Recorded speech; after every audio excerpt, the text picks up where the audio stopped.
আসসালামু আলাইকুম রাহমাতুল্লাহ। নাহমাদুহু ওয়া নুসাল্লি আলা রাসূলিহিল কারীম, আম্মা বা'দ। সবাই কেমন আছো? আলহামদুলিল্লাহ। আসলে এই মাসটা চলতেছে এই হজের মাস। বলো কিসের মাস? ইসলামের মূল ভিত্তি কয়টা? সবাই বলো। তার ভিতরে অন্যতম একটা বিধান হলো কি? তবে মনে রাখো, দুইটা বিধানের জন্য শর্ত, হজ এবং যাকাত। যাকাতের জন্য সাহেবে নেসাব হইতে হয়, হজের জন্য সাহেবে নেসাব হইতে হয়। কথা কি বুঝে আসছে? হজ এটা আল্লাহ তাআলার বিধান। আল্লাহ রাসূল সাল্লাল্লাহু আলাইহি ওয়াসাল্লাম বলছেন, মান হাজ্জা লিল্লাহি ফালাম ইয়ারফাত ওয়া লাম ইয়াফসুক রাজা'a কা ইয়াউমিন ওয়ালাদাতু উম্মু। যেই ব্যক্তি একমাত্র শুধুমাত্র কেবলমাত্র, বলো সবাই কইতেছ না তো, আল্লাহর জন্য হজ করে। কার জন্য? আল্লাহর জন্য হজ করে। ফালাম ইয়ারফাত ওয়া লাম ইয়াফসুক, রফস করবে না, ফুসুক করবে না। রফস মানে বাজে কথা, ফুসুক মানে গালাগালি হজে গিয়া। তাহলে তার হজটা কেমন হবে? একটা সন্তান মায়ের গর্ভ থেকে আসার পরে যেমন তার কোনো গুনাহ নাই, নিষ্পাপ, এই ব্যক্তি হজটা যদি করে এরকম করে আল্লাহ তাআলা তাকে এরকম নিষ্পাপ বানায় দেয়। সুবহানাল্লাহ। আর এক হাদিসে আছে, আল হাজ্জুল মাবরুর লাইসা লাহুল জাযা ইল্লাল জান্নাহ। হজ মাবরুর মানে যে হজে কোনো গুনাহ হয় না, আল্লাহকে রাজি খুশি করার জন্য হয়, রাসূলের তরিকা অনুযায়ী হয়। এই ব্যক্তির হজটা কেমন হবে? তার বিনিময়ে একমাত্র শুধুমাত্র কেবলমাত্র হলো জান্নাত। সুবহানাল্লাহ। এটাই হলো হজের পুরস্কার। আরেকটা হলো, যেই ব্যক্তির উপর হজ ফরজ হয়েছে, বলো কি, কিন্তু সে হজ করে না, টালমটাল করে, এই করে সেই করে। হজ করে না কেন? আমাদের দেশে হজ ফরজ হওয়ার পরেও করে না কেন? কয়েকটা কারণ আছে। এক নম্বর হলো মেয়ে বিয়ের উপযুক্ত, ছেলে বিয়ের উপযুক্ত, এদেরকে বিয়ে দেওয়া ছাড়া আমরা হজ করবো কেমনে? 2, আমার করজ আছে, আমি হজ করবো কেমনে? 3, আরো বুড়া হই, কনাকা কি কয়, আরো বুড়া হই তারপর হজ যাবো। এত তাড়াতাড়ি হজ করলে হজটা ধরে রাখতে পারতেন না, বাপরে হজ বলে এত কঠিন, ধরে রাখা যায় না। এরপরে আবার কয় যে এখন যদি হজ করি পরে ঠিক টিকতে পারবো না। এগুলো হলো শয়তানি শিখাই দিয়ে, কনাকা কে শিখাই দিয়ে?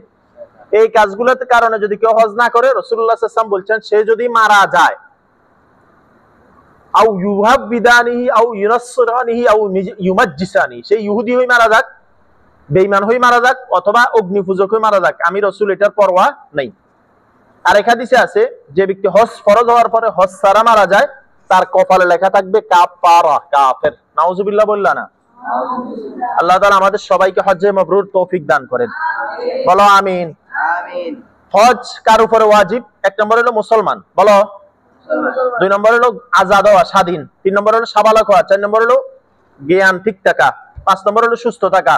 6 নম্বর হলো পরিবারের 40 দিন 30 দিন যে হজে থাকবে, পরিবারের খরচ দিয়া এই হজ করতে যত টাকা লাগে, মনে করো এখন 6 লাখ টাকা লাগে, আর পরিবারে 1 মাসে খরচ মনে করো 20,000 টাকা। কারো কাছে যদি 6,20,000 টাকা বছর শেষে থাকে, তার উপরে কি হয়ে যাবে?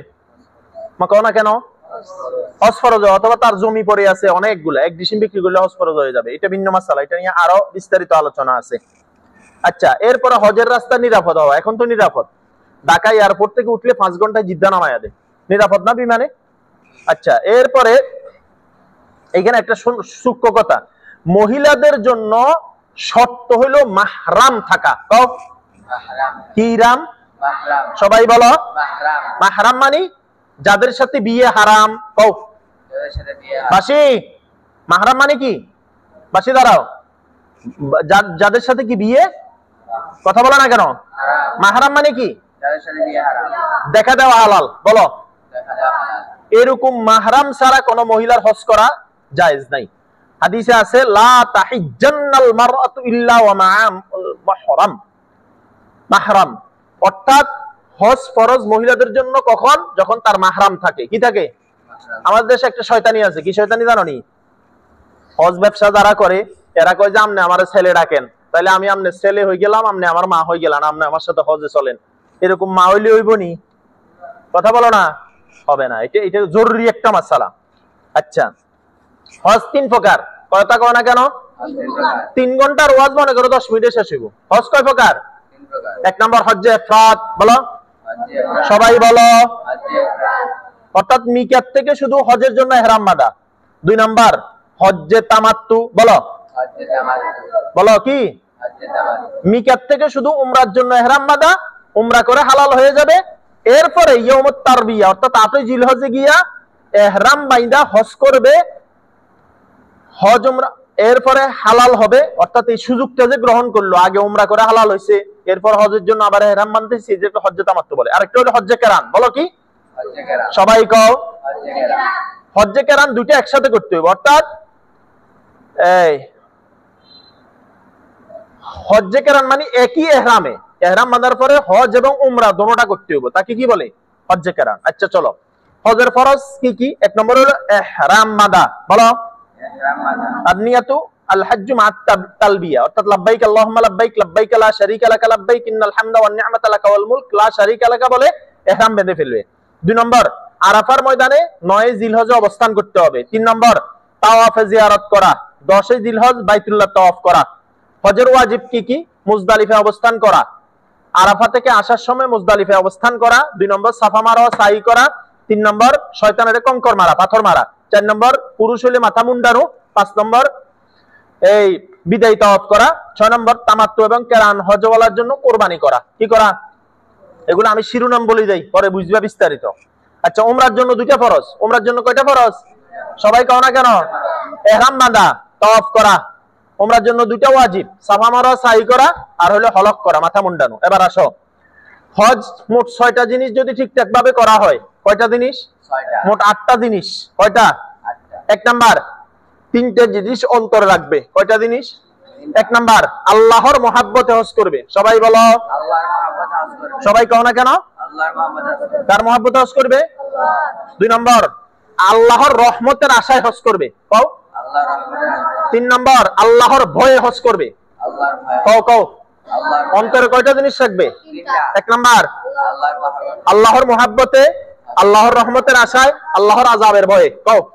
আল্লাহর মহব্বতে, আল্লাহর রহমতের আশায়, আল্লাহর আযাবের ভয়ে। এই 3টা জিনিস কোথায় থাকবে? অন্তরে। অন্তরে রাখবে। 3টা জিনিস থেকে বেঁচে থাকবে। কয়টা? 3টা। রফস করবে না। বলো। রফস। ফুসুক করবে না, জিদাল করবে না। রফস মানে খারাপ কথা। রফস মানে কি? খারাপ কথা, বাজে কথা বলবে না। ফুসুক মানে গালাগালি করবে না। বলো। গালাগালি করবে। এই বেটা হজে আনছে আমারে, ইহরাম বাঁধা আছি, নাইলে এতেরে শালার ফুতেরে দেখি নিতাম। বুঝা নাই কথাটা? এই গালাগালি করা। 3 নম্বর ঝগড়া করা। কি করা?